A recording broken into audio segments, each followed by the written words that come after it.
سلام جریان از مهربانی ما. مردم میگن که سالهای 95 بهترین سال بود. تیپا کودکای سال 90 وقتشون خوب میگذروندن. کودکای زیرا باشد وقتشون در تلفن بازی، فیسبوک، اینستاگرام و غیره.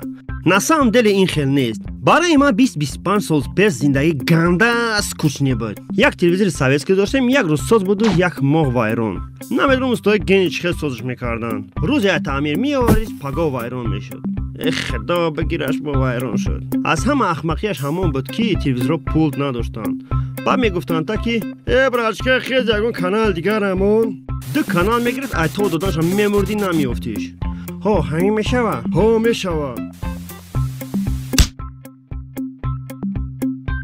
کودکای حاضر تلویزیون پیشنهاد انشا میتی میگه که تا برای چی تلویزیون انگ سنبخان بچه جون اینو تلویزیون پیشنهاد آواز او تلویزیون همی خیل میبرورد.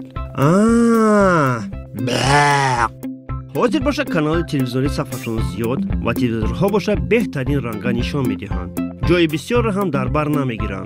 در تنه دیوار چسبانده و تماشا کردی.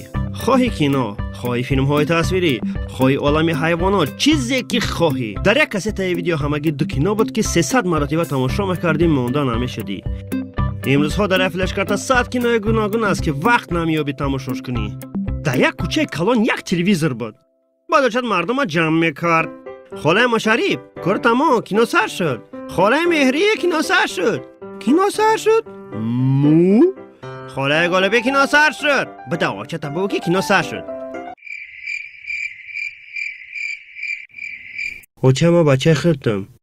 هوای خب دا خاله گلستان تفایرد کم. انا همین خیل ویز قشلا خونتون تلویزیون تماشا کنی می اومدن.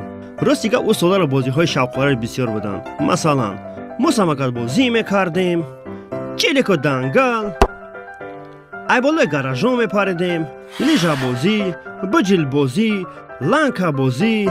راستی همه ای را بگم دیر میشوه.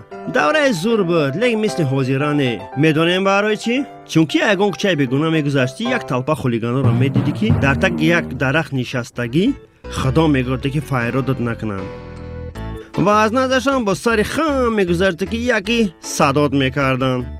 هی جبیو؟ ها ترکتسم جبیو؟ اگجو میشی؟ اگچه بولو؟ بچه اگچه پایان گذاشت استای؟ دیگر راه نیست تو خی راه نیست تو تطبیبو که راه تان بسازه. کنده عجب کت چی داری؟ هیچ چیز ندارم. دروغم نگو. گفته جیب کت پانی خوری میکردن. وقتی که در جیب کت چیزی نداشتی مردنی میکدیدن تا بعد گسل میکردن. پیش گوزه کردن میگفتن تا که پاگود از خون نبیای به ما همی جاییم. خبر که به مهر نشه.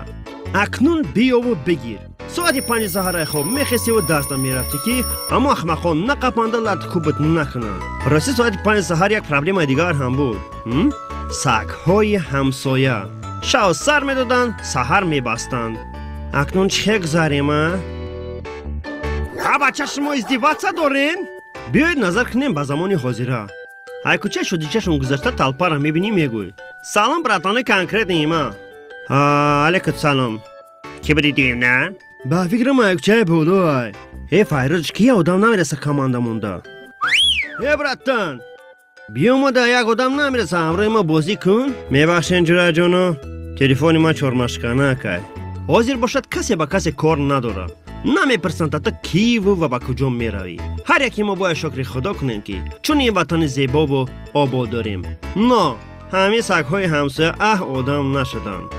یک اقرب مصد برو گفتم که سگ تا ببند. رحمتی کلام برای تماشای جرجون. آبو نشو